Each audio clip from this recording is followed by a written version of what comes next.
Hare Krishna, Krishna Krishna, Hare Hare, Hare Ram, Ram Ram, Hare Hare. Hare Krishna to all the devotees. I hope I am audible to everyone. Please accept my humble obeisances. All glories to Srila Prabhupada.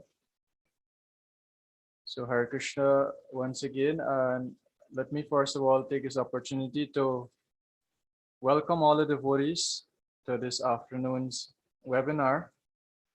So especially like to welcome devotees from Guyana, from Suriname, Trinidad, and whichever other places you're joining us from. So this afternoon's presentation will be on the topic overcoming temptations, and this is our third webinar in terms of our Bhakti Shastri program. And for today's webinar, we would like to introduce to you Advaita Chandra Prabhu. Can you please turn on your video? Yes, thank you so much. Hare Krishna. Can you hear us? Oh, yes, I am hearing you, but let me... Yes, we have also opened our video. Okay, thank you, Prabhu. Hare Krishna Prabhu and Mataji. So we are very happy to introduce to all the devotees for this afternoon's webinar. We'll be hearing from two wonderful devotees, His Grace Advaita Chandra Prabhu and Our Grace Kalasudha Mataji. So I'd like to briefly introduce both of them. Already we would have sent out little biodata of Prabhuji and Mataji. So His Grace Advaita Chandra Prabhu is a disciple of His Holiness Radhanath Swami Maharaj. He was introduced in Krishna consciousness. He was introduced to Krishna consciousness in the year 1994 at ISKCON Chaupati. Here he served in the ashram for a few years, rendering various services. And later on in the year 2000, he began working for the IT industry in Bangalore. And there something very special would have happened. Prabhuji got introduced to the Bhakti Vriksha program. And ever since, he has played an integral role in establishing Bhakti Vriksha programs across many places in India, Bangalore, and other countries in Asia, especially North America. Her Grace Kalasudha Mataji would have got married to Prabhuji, of course, and she's a disciple of His Holiness Jayapataka Swami Maharaj. She was one of the first second-generation Bhakti Vriksha preachers and trainers around our ISKCON world.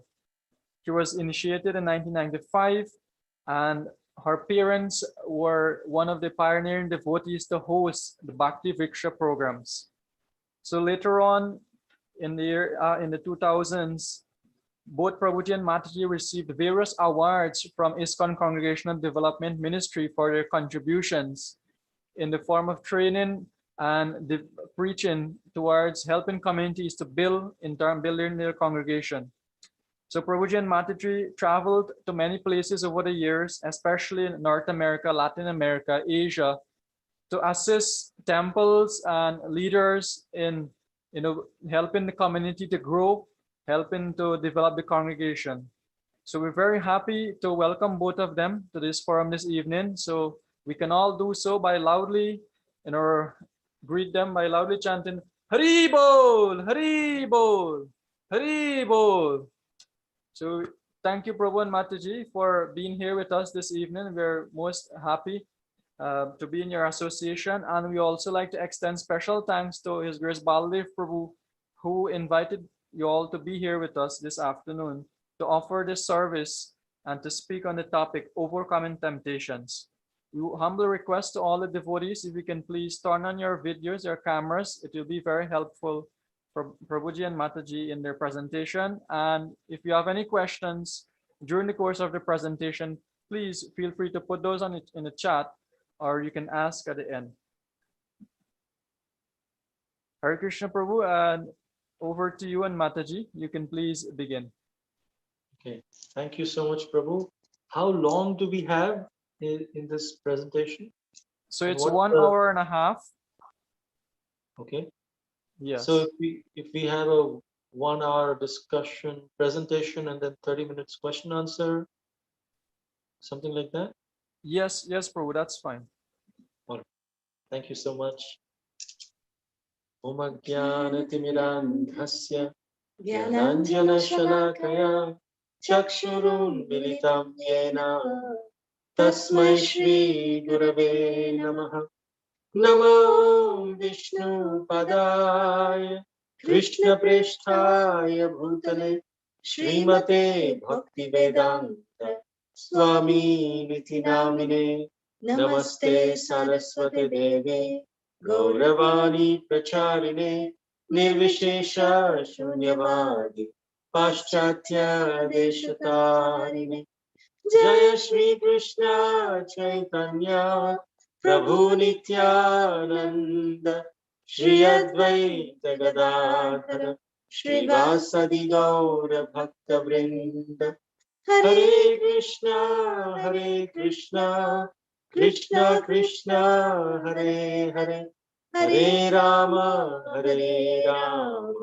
Rama Rama Hare Hare.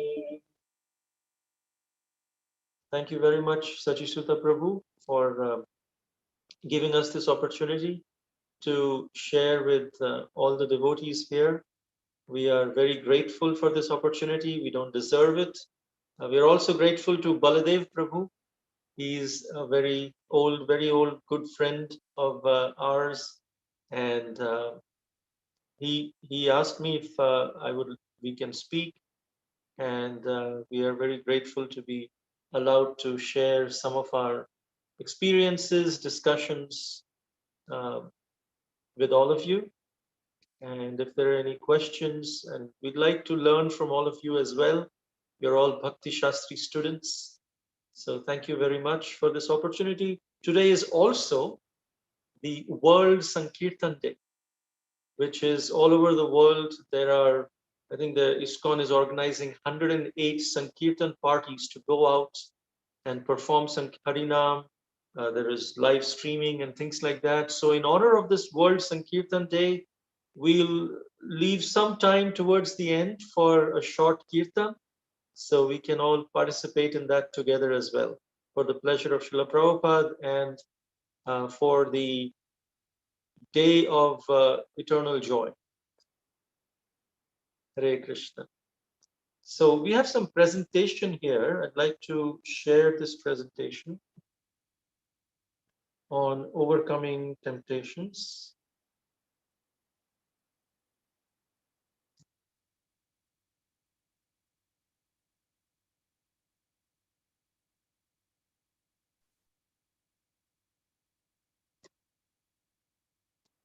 Sorry about the delay. Is everyone able to see the screen? Okay. Yes, Prabhu. Yeah. So we'll first, in this discussion, discuss what are temptations, what are the different types of temptations. Then we go into what is the source of these temptations. Based on the Shastra, what are the different ways that our acharyas have given to overcome these temptations? And then we'll give some examples from the Shastra.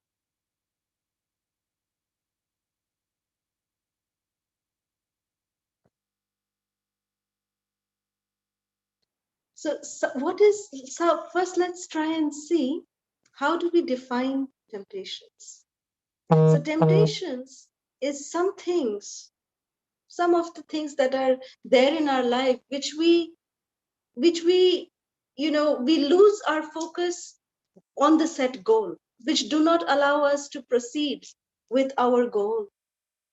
Temptations can be as small as in day-to-day life, or short-term, or even long-term.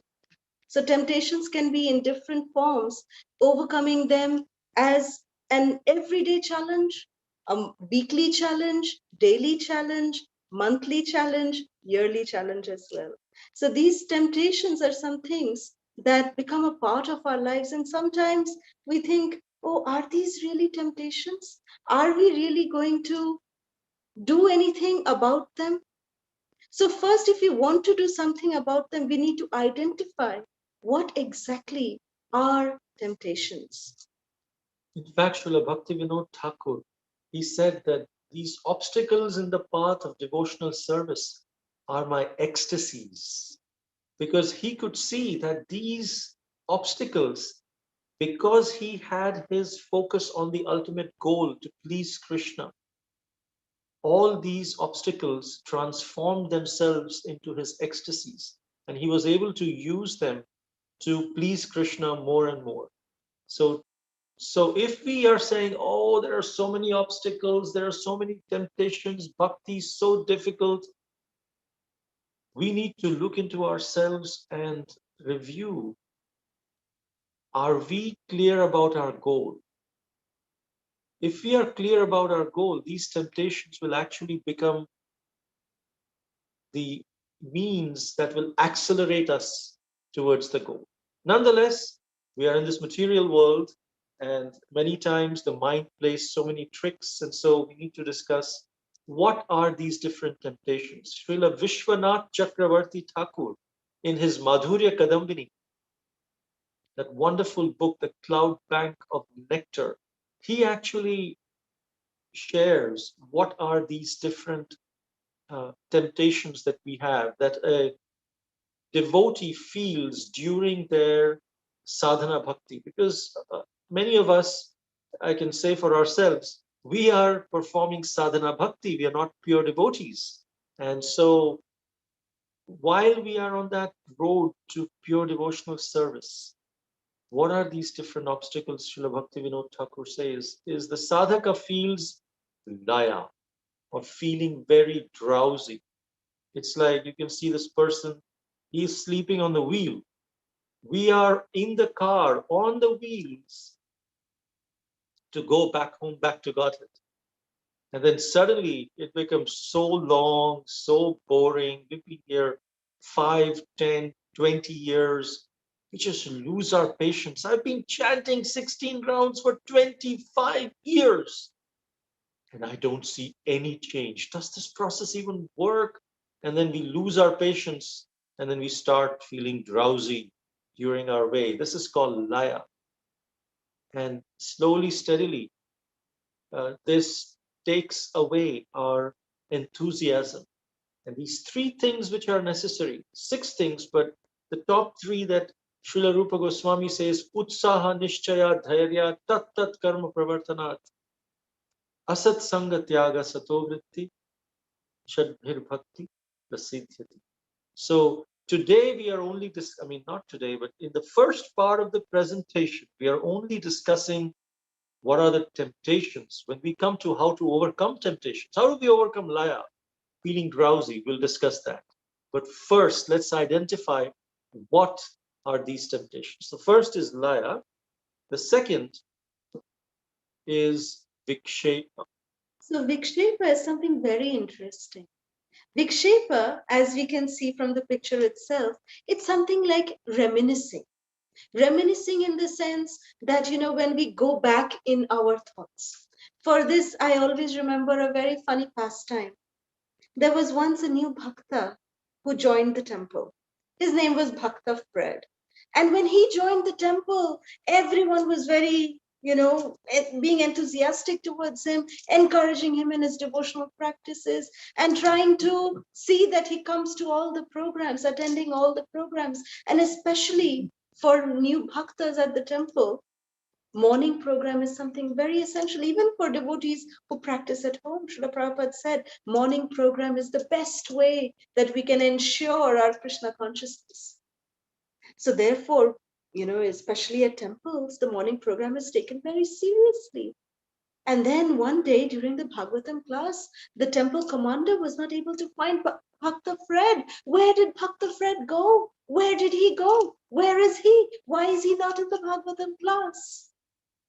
So the temple commander, he went out into the temple grounds. He went shouting, Bhakta Fred, where are you? Bhakta Fred, where are you? So then walking, looking for Bhakta Fred, this temple commander, he came near the Goshala area where the hay was stacked up for all the cows. And Bhakta Fred, it was a nice, sunny morning, and Bhakta Fred was lying on top of the haystack and he was nicely basking in the sun. So the temple commander, he said, Dr. Fred, what is wrong with you? Why are you lying down here in the hay? There is Bhagavatam class going on. You should be there at the temple. Why are you here? So then Dr. Fred said, oh, Prabhuji, you know what? I thought it is better for me to lie down here and think about the Bhagavatam class rather than sit in the Bhagavatam class and think about this hay and me basking in the sun. So I would rather sit here and reminisce about the Bhagavatam class. But this is something sometimes things that we want to do in our own lives, in our own devotional practices, when not just because of our own anarthas, our own attachments, we sometimes remember so much about our past experiences. We sometimes remember so much, oh, I went to that restaurant, and whenever we pass by that restaurant, the smells and the things that we enjoyed there, that kind of reminds us, oh, this, and then our senses get deviated. We go along with the flow. So this is something which is a very big temptation in our lives as well, in practicing sadhana bhakti. That Srila Vishwanath Chakravarti Thakur in Madhurya Kadambini, he says that this is a very important thing, that reminiscing is something which just is such a big temptation that withdraws us towards making advancement in Krishna consciousness. Then the other is called Apratipati, that Srila Vishwanath Chakravarti Thakur says, attraction to hear mundane topics. And as a result, we are not able to hear spiritual topics. One time, there was a guy, he used to come to the temple early morning, Bhagavatam class. Every day in the temple, he would come for the Bhagavatam class. And he would sit right in the front. And devotees were like, wow, Bhagavatam class, this person, no one knows him. He just comes every day. Devotees, not even all devotees attend Bhagavatam class every day. But this person, he will come every day and sit right in the front. So everyone was very encouraging, very impressed. And, after a few times, they started observing a particular pattern. That yes, this person comes every day in the morning for Bhagavatam class, sits in the front, but as soon as the speaker starts speaking, Om Namo Bhagavate Vasudevaya, boom, he starts dozing off. Right then, right in front of the speaker, right in the front seat. And one day that happened, devotees are forgiving and they want to encourage people, don't want to find faults, look at the good in the others. Second day, third day, a week went by, 2 weeks went by, same pattern. And everyone was like, you know what, we need to discuss. So the temple president went and asked him, we are very, very happy that you come for Bhagavatam class every day and very regular. We are very inspired by your presence and your example. But there's something that devotees have noticed, and I just wanted to bring to your attention that as soon as the speaker starts speaking, you just go to sleep. That's very disrespectful. Is there something we can do to help you in that department? He said, no. Please don't help me in this. Because I'm actually suffering from insomnia. I don't get any sleep. In the night, I can't sleep. Daytime, I cannot sleep. But I've figured out one thing. As soon as I sit in the Bhagavatam class here, I get very sound sleep. This is the only place where I can sleep. And Bhagavatam inspires me to do that. So don't fix anything. This is my cure. And we may feel that, many of the devotees may also feel, yes, Bhagavatam class, when we hear, many times we just nod off. Why is that? there is an explanation that was given by one devotee. He said, as soon as we start hearing Bhagavatam, Maya Devi starts getting insecure. If this person, this living being, hears Srimad Bhagavatam attentively, they'll go away from my clutches. What do? I can't even go near Srimad Bhagavatam. To catch this person, I have to distract them by some way or other. So I'll call my sister. Maya Devi calls her sister Nidra Devi and says, Nidra Devi, you can do your magic. And so that's why Nidra Devi starts bringing that sleep pattern as soon as we hear Srimad Bhagavatam, and Maya Devi, we are not able to go away from the clutches of Maya Devi. So this is Apratipati, attraction to hear mundane topics. As soon as we want to hear mundane topics, any news, anything that happens in our local area, immediately, oh, what happened? What happened? We start looking at that. But for spiritual topics, oh yeah, it's the same old thing.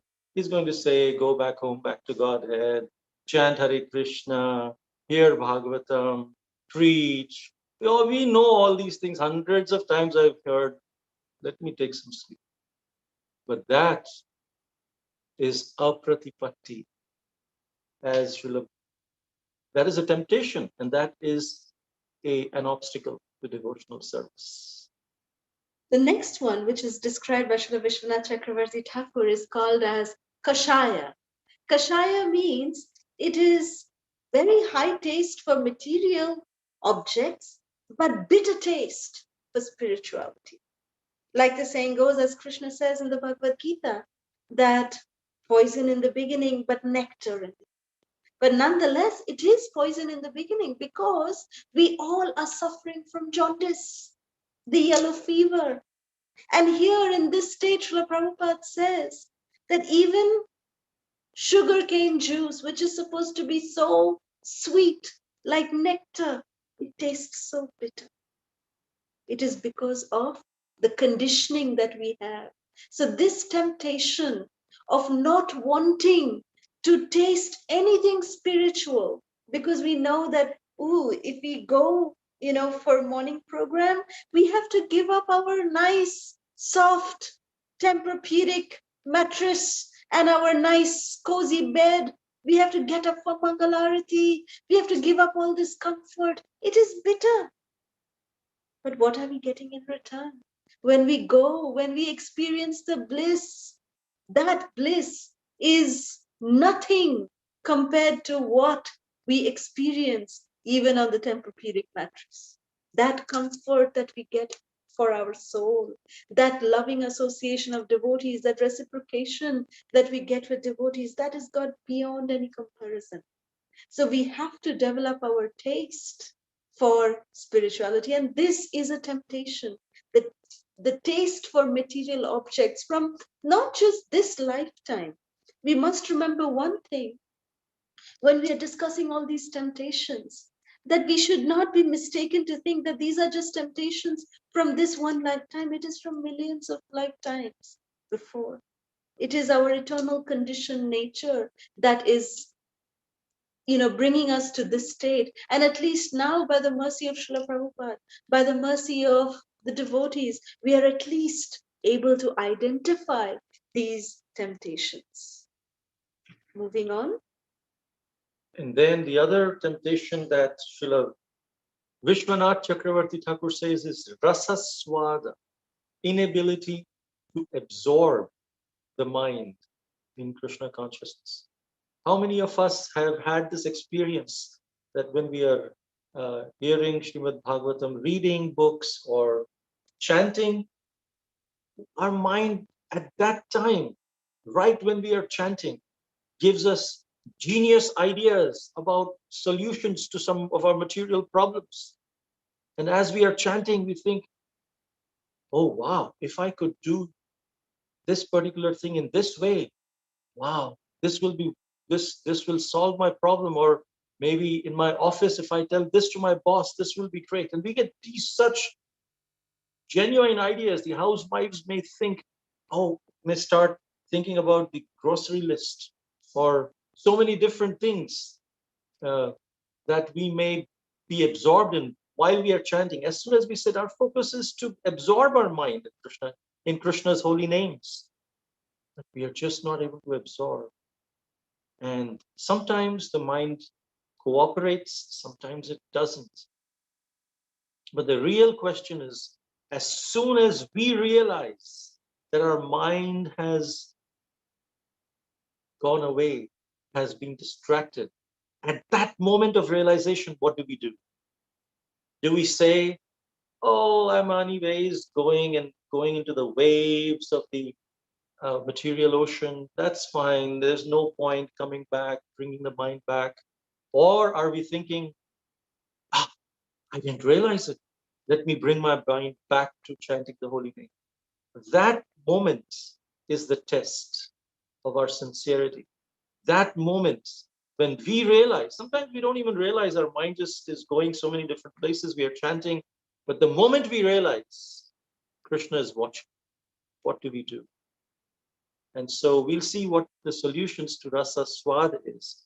But that is one of the temptations. Problems completing your request. Please try again later. If you continue to have issues, please contact support.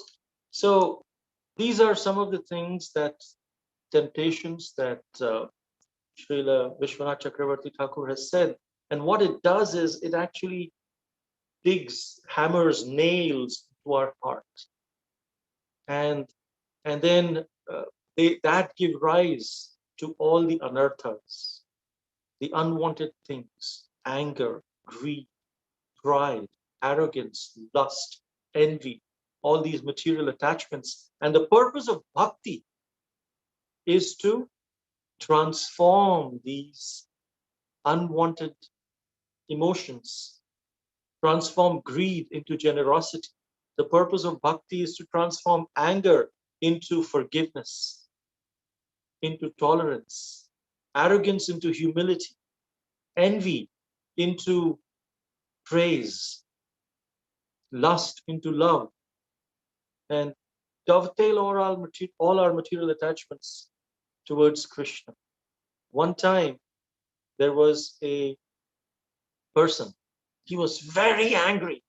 He used to get very angry at his family and everywhere, even in his work. He was saying, this anger, not able to control this anger, is just completely destroying me. I need to go. So he finds a sadhu.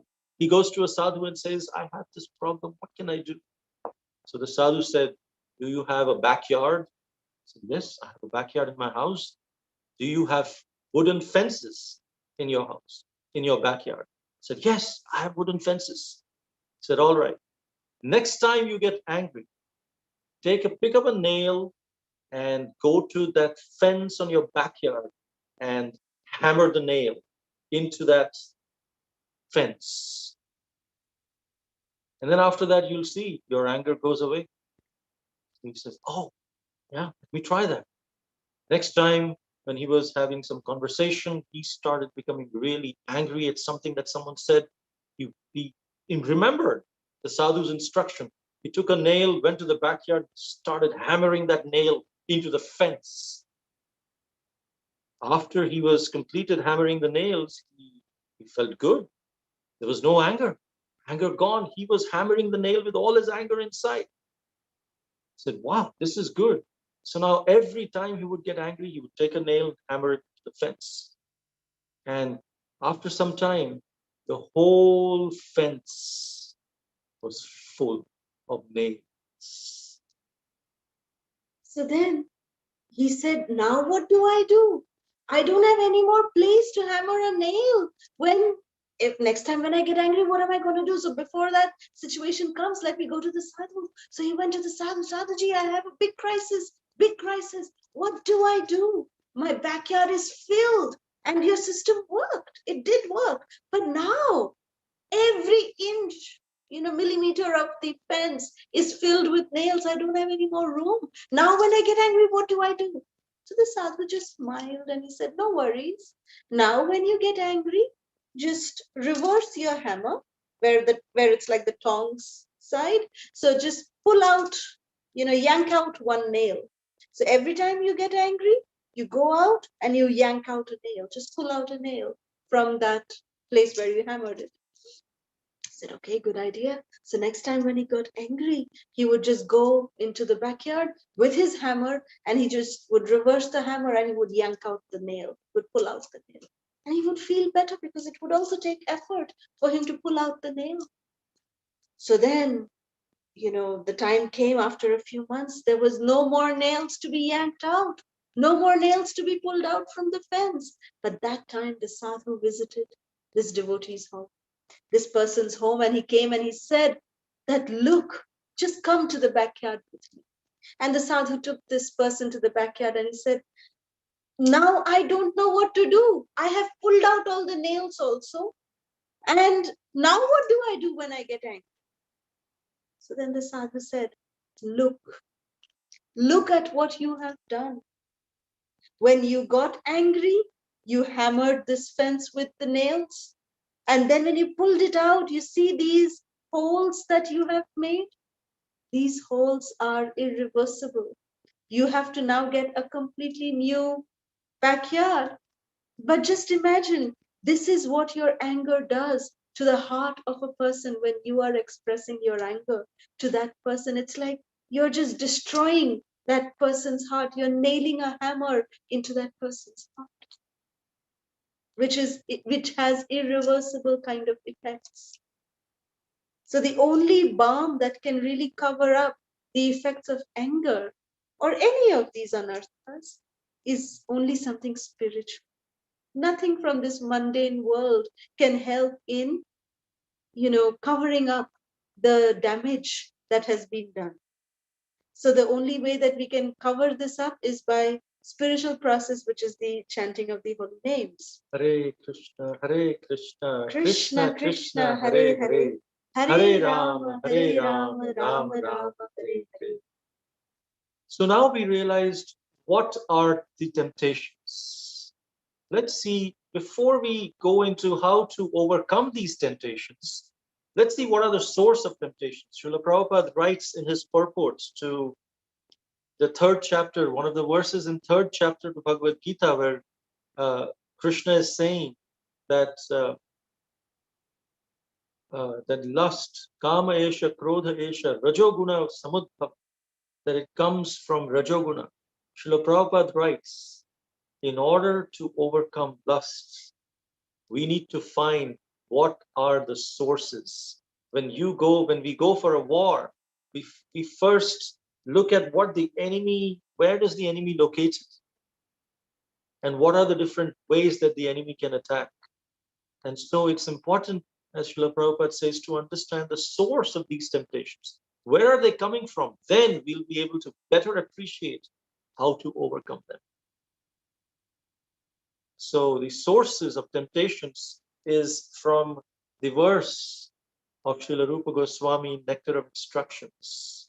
Atyahara prayasascha prajalpo niyamagraha. So these are the different ways, these are different sources of temptations. So the first one is atyahara. Atyahara, of course, is, as we can see in the picture, is eating too much, but also eating too little. That is also in the category of atyahara. So when we are eating too much, our, of course, Srila Prabhupada, of course, says that we should do, when we come first into Krishna consciousness, Srila Prabhupada always says that we must feed everyone akantha prasad. Akantha prasad means eat till you're, not just to fill your stomach, but eat till your throat is completely filled, So that is for prasad. Yes, but even in prasad, there has to be some, when we start practicing some austerities in, trying to follow this atyahara, so that we don't feel laya. Because when there is too much of atyahara, too much of intake of even prasad, we naturally tend to get very drowsy. So atyahara is one of the places of the residing of the temptation of feeling drowsy. Prayasa, atyahara prayasascha prajalpo niyamata jana sangascha lolyamcha chadhir bhakti vinashyati. These destroy devotional service. So we looked at atyahara prayasa, over endeavoring. One time there was a man, he was running inside a running train. The train is going, and this person, he starts running inside. One of the passengers, he was sitting very calmly. He told him, "My dear sir, excuse me. Why are you running inside the train? What's going on?" This person said, "Well, I don't have time. You know, this train has a certain speed. If I run inside this train, I will reach my destination faster." And everyone who looked at it, who heard this, started laughing. What? The best you would do is go from the last bogie of the train to the first bogie of the train, and that's it. That's your limitation. That is your destiny. So here, Srila Rupa Goswami says that over endeavor, we should endeavor for our, struggle for existence in the material life, but we should not over endeavor. Over endeavoring is like running inside the train, thinking if I work harder than what I can, I'll get more. I'll reach my destination faster. That doesn't work. What really works is we accept that yes, the providence has actually given us, each of us, a certain quota of happiness and distress. And that will come no matter what. We cannot avoid that. Just like Prahlad Maharaj says in Srimad Bhagavatam, we don't ask for miseries, we don't praise for miseries, but the miseries come without being asked for. Similarly, material happiness will come without being asked for. We don't have to endeavor, and over endeavoring will not give us more than what we deserve. So why bother about this? Whether happiness, whether distress, we keep ourselves calm, just like the passenger who was sitting inside the train. And then there was a devotee who was sitting inside the train. What was he doing? He was chanting Hare Krishna. So rather than over endeavoring for the happiness and distress in this material world, why not just focus on our sadhana, on hearing and chanting and associating with devotees, and share this understanding with as many people as we can. The next one is prajalpa. Prajalpa. I'm telling you this, but this is a big secret. Don't tell this to anyone. But this is what happened. This is what happened. This is what is prajalpa. I tell you something and I tell you not to tell it to anyone, but make sure, because I'm telling it to you, you better tell it to someone else. That's the meaning of a big secret. This is how prajalpa works. So prajalpa is something that, it is not good for us. It is not good for the person who is hearing. It is not good for anybody. It does not do any good for anyone. It is not the truth, first of all. It is just something that wastes time, it wastes energy, it wastes credibility. We just go into a false world where we think that what we are speaking is the absolute truth.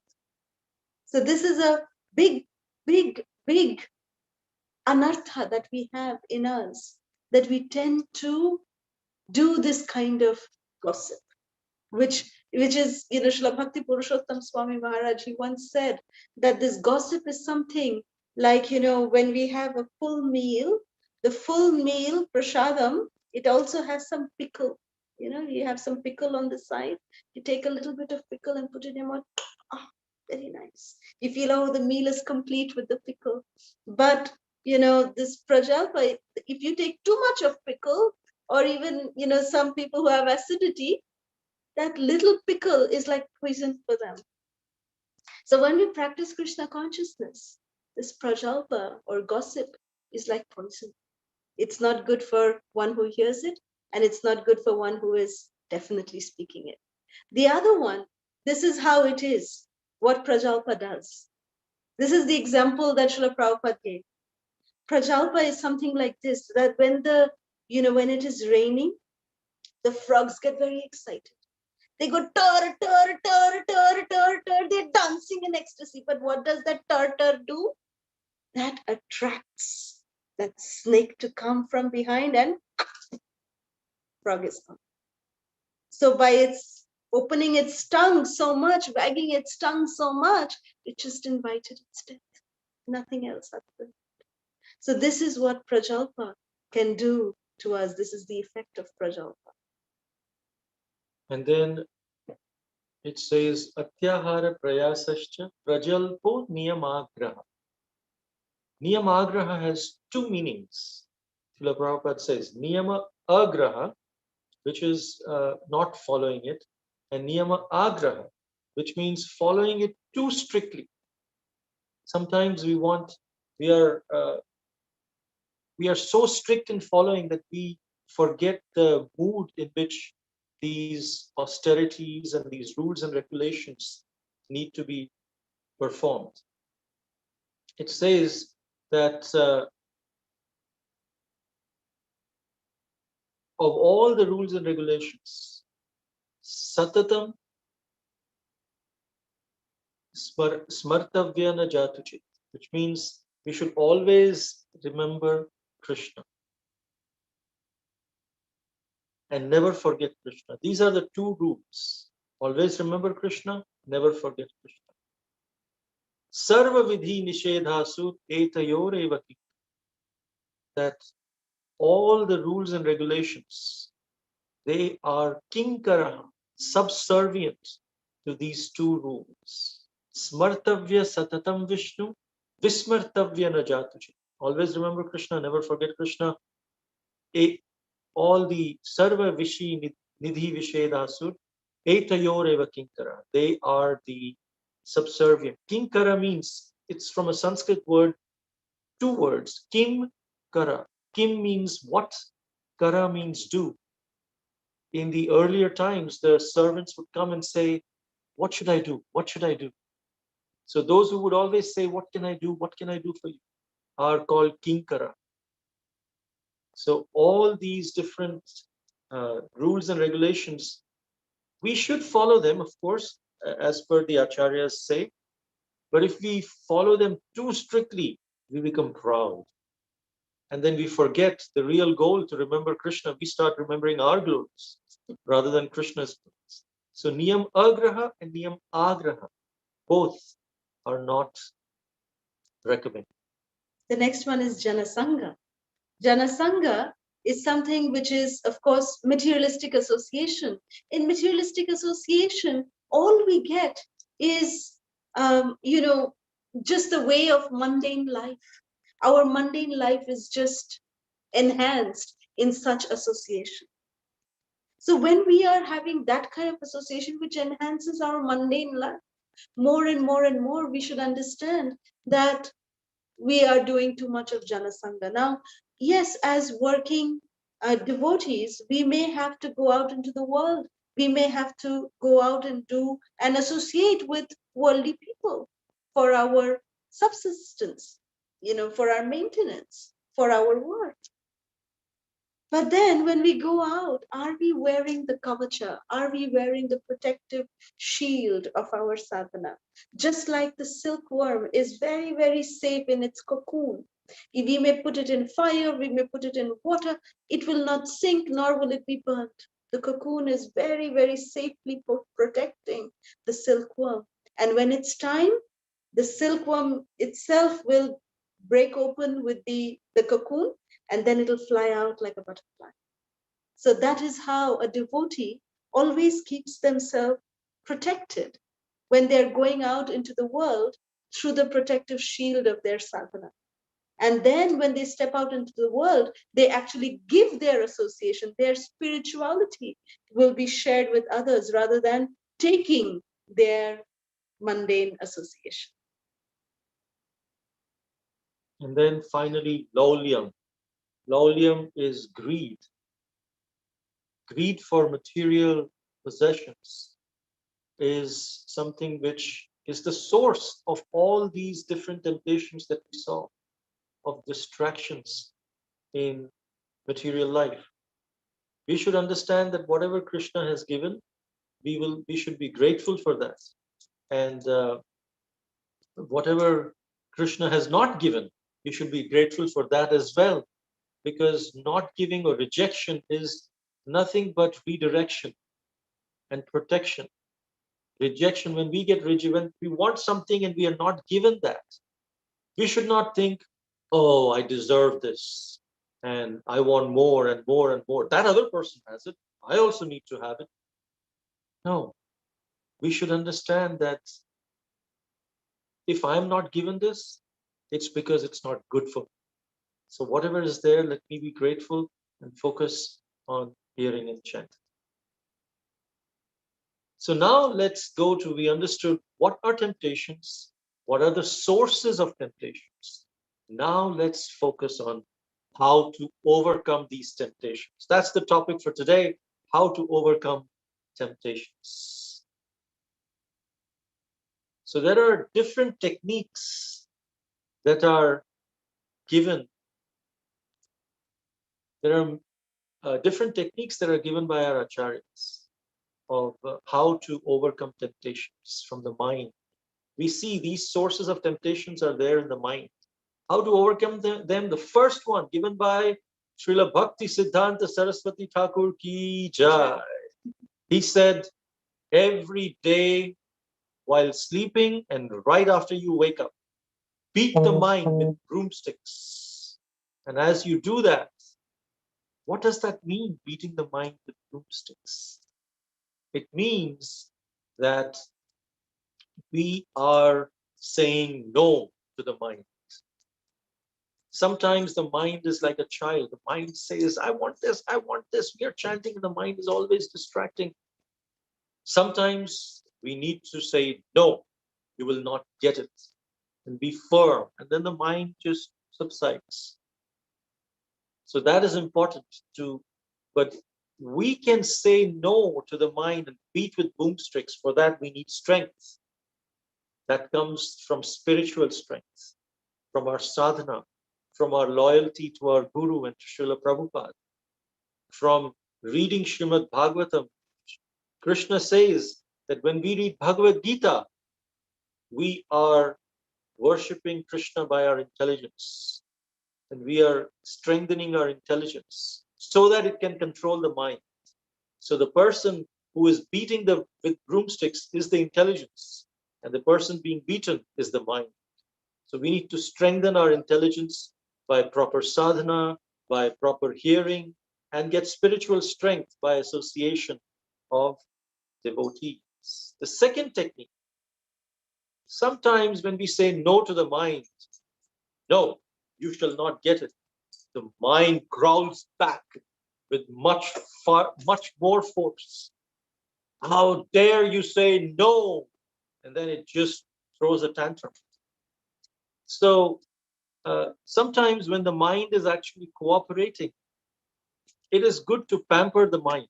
That does not mean that we engage in sense gratification, but it means that we can tell the mind, yes, this is good, and you know what? If you do this, we'll go on a yatra. So it is a spiritual, it is a picnic, but also it is a spiritual picnic. Go with our deities, we'll go with the association of devotees, and the mind is like, oh wow, this is good, this is good. At least for once, you're not chanting. If we go for a picnic, what we do?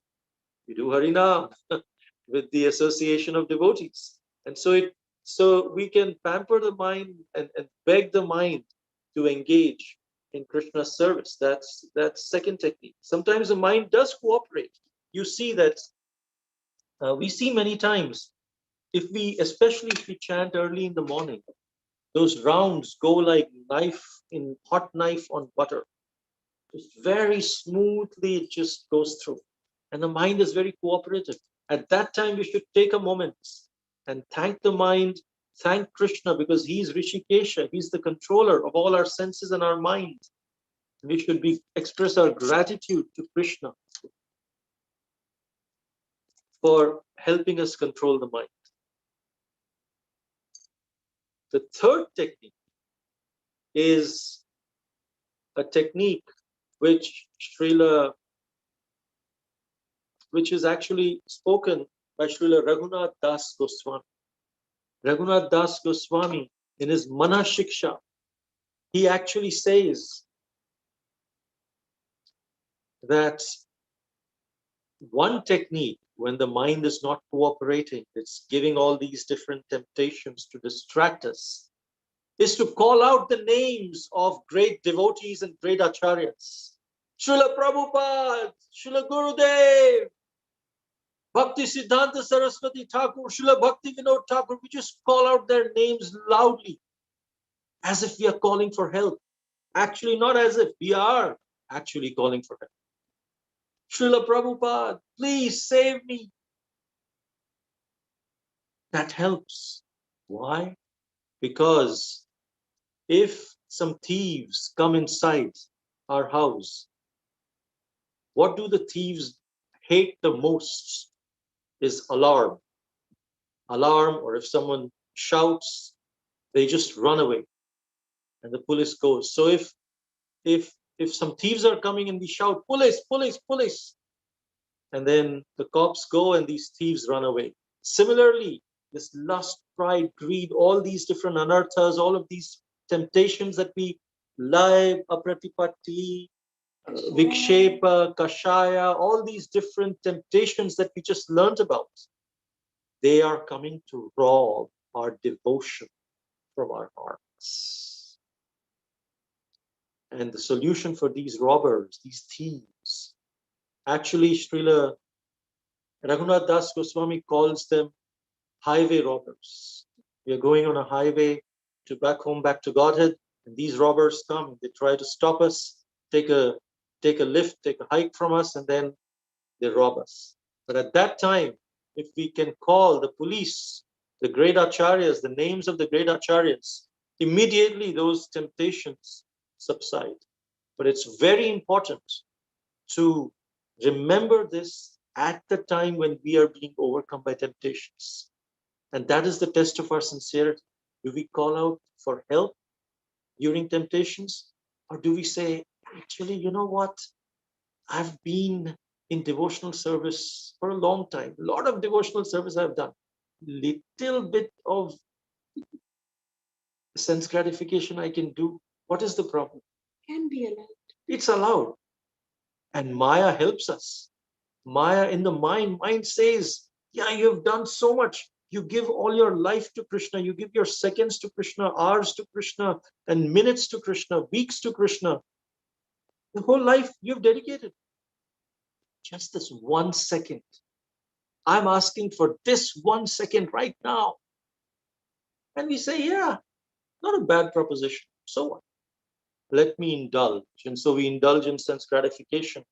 And then Maya says, see, anything happened? Nothing happened. Just give me 1 more second. Nothing will happen. See, you saw. We say, yeah, I mean, not a bad deal. We keep giving that 1 second after second after second. And then very soon we realize, whoa, half of my life is over. And I've just been giving in to Maya that 1 second. Because all we have really is that 1 second. We don't have the future in our hands. We have decided to dedicate our lives to Krishna. But Maya Devi knows that for devotees, she cannot distract us from our real goal. But she can distract us this moment. And so what do? We follow, in order to overcome that temptation, we follow the advice and the example that is set by Srila Haridas Thakur. And that advice is what? What did Srila Haridas Thakur do? Srila Haridas Thakur, when Maya Devi personified, visited him as a low-class woman. At that time, Haridas Thakur told her that, yes, I will definitely enjoy with you. I will fulfill all your desires. Just this one moment. Let me complete my rounds. Till then, why don't you sit and listen to me?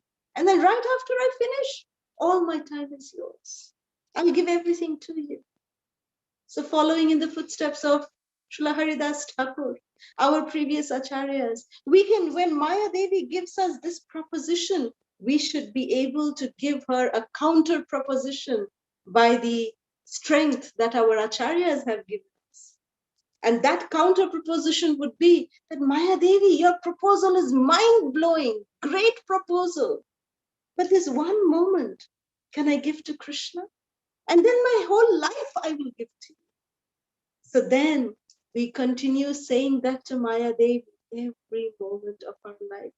Therefore, surrendering to Krishna is not just that, oh, in the morning I chanted my 16 rounds, I did the morning program, I'm done with the surrender for the day. The rest of the day I can do whatever I want. No. Surrendering to Krishna is moment by moment. Every moment we need to choose Krishna over Maya. That is following the example of Srila Haridas Thakur. And then the fourth technique is given by Srila Rupa Goswami. We heard from Srila Bhakti Siddhanta Saraswati Thakur, we heard from Srila Raghunath Das Goswami, and now from Srila Rupa Goswami, the 6 loving exchanges. As he says, Dadati Pratigranati Guyamakyati Prichati Bhumte Bhojayate Chaiva Shadbhir Bhakti Shadvidha Priti Lakshanam. Yes, thank you. So these 6 loving exchanges that we give and we also take in the association of devotees. Because association of devotees is like a car where we are driving, we're all going together. It's more like a van, whether you're in the association of lots of devotees, and it's taking us to that destination. But if we get distracted, boom, everything is lost. So even in the association of devotees, we should be careful. What do we say by association of devotees? Is it just we come together, we laugh together, we make some jokes and this and that, then we have prasadam and come back? Is that really association of devotees? Many times we see even in the association of devotees, we go out and do sense gratification. Is that really association of devotees? If we want to realize, understand, are we really taking the advantage of the association of devotees? We should always remember these 3 E's: enlightenment, enrichment, and enthusiasm. After I associated with the devotees physically, do I feel enlightened? Do I feel enriched in my Krishna consciousness and nourished? Is my enthusiasm to hear and chant improved and increased? If so, then that is the association, proper association that we should cling on to. Otherwise, Srila Rupa Goswami uses this word in Upadeshamrita, swajatiya bhakta, which means like-minded devotees. Srila Prabhupada translates this as like-minded devotees. So we should associate with like-minded devotees. We respect everyone. All devotees we respect. In fact, all living entities we respect. But we intimately associate with like-minded devotees who we feel. Now, some devotees may be really great devotees, but sometimes we feel we are not able to relate to them or not able to be like-minded with them. So we respect them, we serve them, but our intimate association is with like-minded devotees, which can help us enlighten, enrich, and make us more enthused. It is said that we should, with our colleague devotees who are our friends, who were introduced almost the same time as us, we should spend most of our time with them. 10% of our time with the junior devotees to encourage them, 10% of our time with the senior devotees to get instructions from them, but the rest of the time we should associate with devotees who are on the same platform, so that that's where our anarthas actually come out. And we are able to identify that, and then we can get instructions from the senior devotees. Sometimes devotees only associate with junior devotees, where they're only preaching. Sometimes devotees associate only with senior devotees, where they're always serving, and there is a respect and veneration there. but the more we associate with devotees who are our colleagues and inspire each other, we will grow more in that particular association as well. And ultimately, as we know, the only way to control the mind, Hare Nam, Hare Nam, Hare Nam, Aiva Kevalam, Kalau Nasti Eva, Nasti Eva, Nasti Eva, Gatiranyatha. Chant the holy names of the Lord. Do not offend devotees, as Sri Chaitanya Mahaprabhu says, and without any desire for name, fame, and recognition, we just serve the holy names. This is a wonderful message today on the World Sankirtan Day organized by ISKCON. And finally, we come to the fifth technique given by our own very Srila Prabhupada. So Srila Prabhupada, he always said, become a servant of the holy name. What does being a servant of the holy name mean? So Srila Prabhupada, he would say, actually when Srila Prabhupada was very young, when he was a little boy, his father, Srila Gaur Mohan De, whenever any Vaishnavas would come to their home, after they would take prasad, Srila Prabhupada's father, Gaur Mohan De, who would say to all the sadhus that please bless my son so that he can become a devotee of Srimati Radharani. Srila Gaur Mohan De, Prabhupada would say that my father never wanted me to be a devotee of Krishna. He wanted me to be a devotee of Srimati Radharani. Why Srimati Radharani? Because Srimati Radharani is the personification of love, compassion, and mercy. She is the personification of how the mood that Krishna was so enamored by her mood, by her persona, that he took on her mood and came as Sri Gauranga Mahaprabhu. By taking on her mood and her complexion. That is the glory of Srimati Radharani. And by becoming a servant of the holy name means exactly what? Means exactly doing what Sri Gauranga Mahaprabhu taught us. Prithivite ache jato nagaradi gram, sarvatra prachar hoibe mor naam. That in every town and village of the world, my name will be chanted. And Srila Prabhupada just worked towards this. How to spread the holy name by becoming the servant of our acharyas, but the servant of our parampara, being a representative of our parampara, just being a mere postman, just to deliver the message, a mere messenger, and just give this holy name to others, share our spiritual experiences with others. That is becoming a servant of the holy name. When we share, Krishna says that you become most dear to me. This is the last teaching of Krishna in the Bhagavad Gita, that this is how we can actually become dear to Krishna. So when we are taking care of others on behalf of Krishna, that is how we are showing to Krishna that Krishna, we are serious to follow your instructions and come back to you. So this is how Krishna is teaching us. And now let us see some of the examples from our Shastra, how they have overcome temptations in their life. We can see the life of the Pandavas. The Pandavas are such great devotees, but from their very childhood, they were always under the atrocities of the Kauravas. We can see how Draupadi, the greatest chaste wife of the Pandavas and the dearest devotee of Krishna.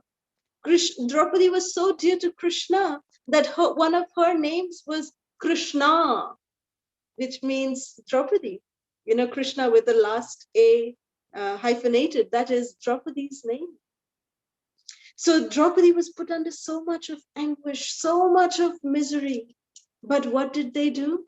The Pandavas, their love for Krishna did not change their temptations or their difficulties that they were going through in their life.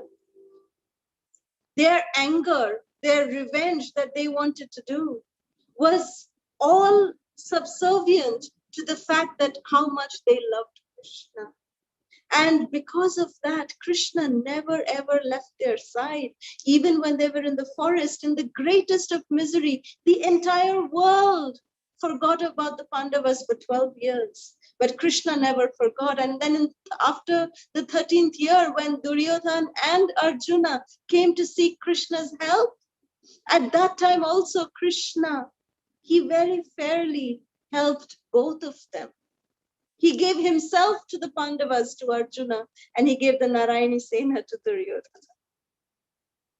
And then during the war also, how Krishna at every moment was there to strategize and help the Pandavas. With everything, Krishna was always by their side because dharma and truth was on their side. We see even in the case of Gajendra, how Gajendra, he was such a mighty elephant, so powerful on land. But when he came into the water, the king of the water, the crocodile, became heavy upon the king of the land, which is the elephant. And for fighting and struggling for so long. But then Gajendra then finally remembered the Narayan Kavacha Stotras that he in his previous life as Maharaj Indradyumna had recited, and he recited those mantras. And then Lord Vishnu himself came and rescued Gajendra. So this is how we have these great examples from our Shastra and how we seek shelter of Krishna. And when we seek shelter of Krishna, Krishna may give us so many tribulations, but he will also give us the strength to fight those tribulations if we seek shelter of Krishna. This is how merciful Krishna is. That even though there may be so many clouds of despair that are looming over us, but when we can see the beautiful face of Krishna, the beautiful smiling face of Krishna, then all of our clouds will dissipate, and then Krishna will shine in the region of our hearts. He will manifest. He will definitely come and rescue us from all kinds of temptations. Thank you very much, Hare Krishna. If there are any questions or comments, we can take now.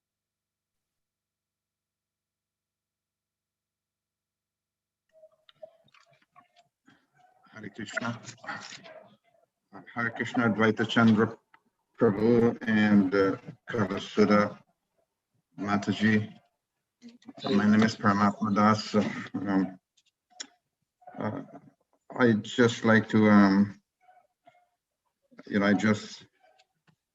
like to express my gratitude, to both of you. The session this evening here already, it's getting dark. Has been very, very refreshing. I like to use that word, very refreshing, very inspiring. And I really like the presentation, that you made. It's well planned out in such a short time. You were able to, compact, so much valuable information. What are the temptations? Finding out the source of the temptations and how to overcome the temptations. There are many take-home, or takeaway, you could say, that I could gather, from this class. While you were talking, I usually make notes, and I made a lot of notes. I have 3 or 4 pages of notes. I'll have to go over my notes and really reflect on what you both said. One of the points that really strike me is the point of association. We hear so much about Vaishnava association, sadhu sangha, sadhu shastra, a moment association. But I thought that what I heard this evening, has unassociation, has really enlightened me on how we should associate, because the devotees are closest to us. I like your analogy of the 10%. Encourage the young devotees, associate with the senior devotees, another 10%, and the rest associating with colleagues and giving our association. But I like these 3 points you made, that when we associate with devotees, those 3 E's: enlightenment, enthusiasm, and enriched. am I more, enriched? Do I feel more enthused? And am I more enlightened? I really like that, and it's like a yardstick that I could measure my association with devotees. And I thought overall it's like really sweet, both of you, your presentation, and like I said, I'll have to use the word reminisce, so I will spend a lot of time reminisce on what you have discussed here. And I'm sure that having gone through the session, sitting through this session, I am, you could say, spiritually, I could see myself becoming, a better, more enlightened devotee. Thank you so much. Hare Krishna. Hare Krishna. Thank you so much, Prabhu, for your nice words of encouragement. We seek all of your blessings. We are not very advanced in Krishna consciousness. We'd like to take all of your association, and the reason we've come here is to actually learn from all of you as well. And so we are very grateful for this opportunity to share this. But please, we seek your blessings, so we may also follow whatever presentation we gave in our own lives. It's easy to speak, but then to actually implement it and do it at the time when we need it requires blessings from senior Vaishnavas like yourself. Thank you, Prabhu. Thank you for your encouragement. Thank you, sir.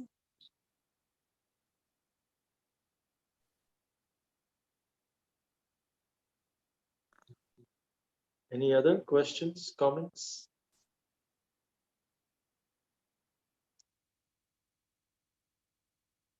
Okay, if not, then we can do some kirtan in honor of the World Sankirtan Day. If that's okay, do we have time? Yes, Prabhu. Okay, we'll just do a 15-minute kirtan, and all of us can participate together with that. Om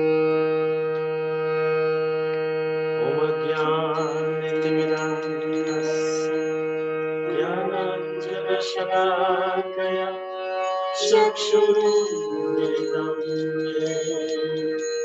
Tasmai Shri Gurave Namah. Namo Vishnu Pada Vishnu Krishna Bhutale Srimate Bhakti Vedanta Swami Nityananda.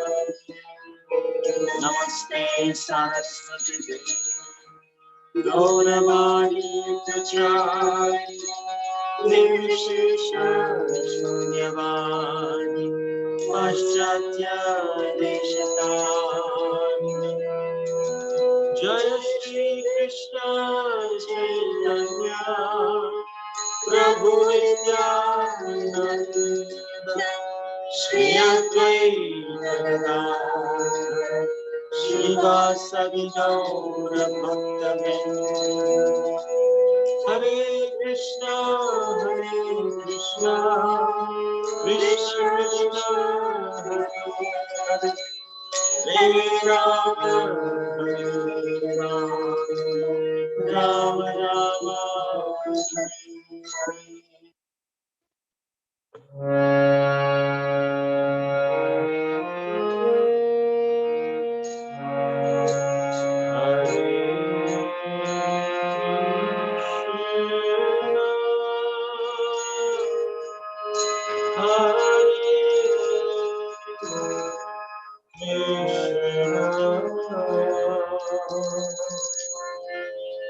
Krishna Krishna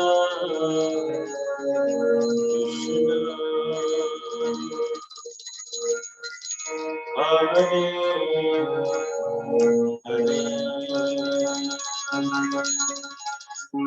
Hare Hare Rama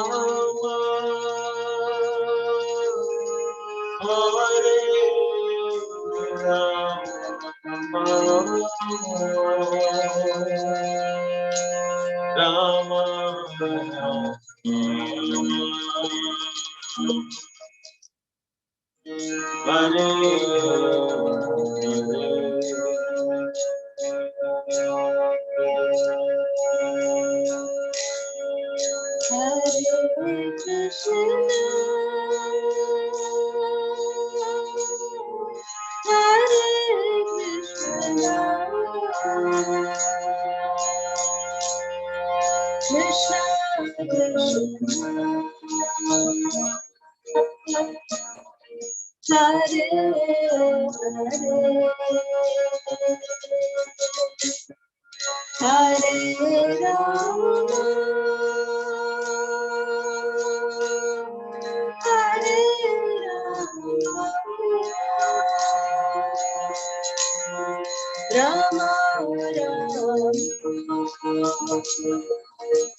Hare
Hare Krishna, Hare Krishna, Krishna Krishna, Hare Hare, Hare Rama,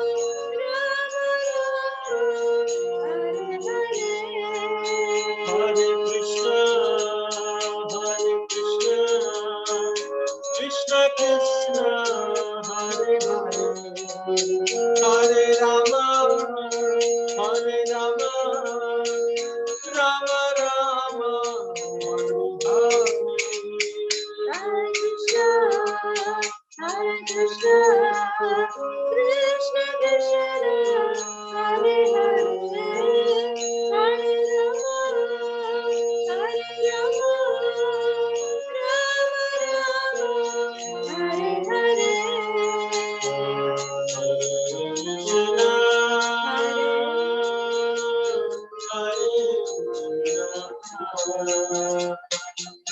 Krishna Krishna,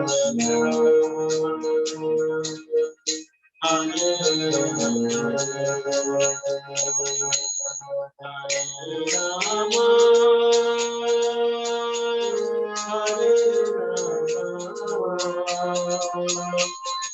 Rama, Hare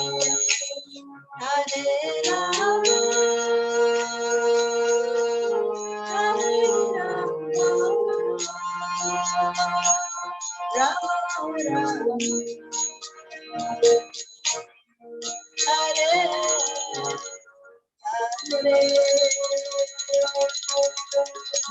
Jai Srila Prabhupada ki ISKCON Vartman Guru Vrinda ki Gaura Bhakta Vrinda ki Haridian Yatra devotees ki Jai Gaur Sitanath Premanande.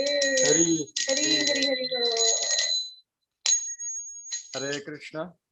Hari. So, on behalf of all the devotees, we would like to thank His Grace Advaita Chandra Prabhu and Kalasudha Mataji for their wonderful presentation this evening. It's very inspiring and very refreshing, as Parman Prabhu mentioned.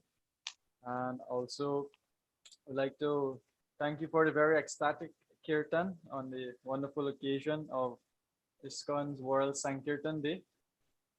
We are very, very grateful for your time and for making a sacrifice. It's our first time here, and we do look forward to have more sessions with you all. When I read the introduction, I was amazed and very impressed with your services, especially in the line of training and education throughout the ISKCON world. So thank you very much for that. And we're very most honored and very fortunate to be in your association this evening. So once again, I would like to express gratitude to all the devotees who would have attended our sessions over the last 3 weeks, especially our Bhakti Shastri students and all other devotees from our yatras here, especially in Guyana, Suriname, Trinidad, and other parts of the Caribbean. I would also like to acknowledge the presence of our many senior devotees who were present. His Grace Paraman Prabhu, His Grace Parthasaka Prabhu, His Grace Prabhupada Prabhu, Krishna Chandra Prabhu, and many others whom I did not mention. Thank you all very much for being here and for being so encouraging. So thank you very much once again, Advaita Chandra Prabhu, Kalasudha Mataji. Hare Krishna. Hare Krishna. Thank you for so this grateful. Prabhupada ki jai. Jai. Hari.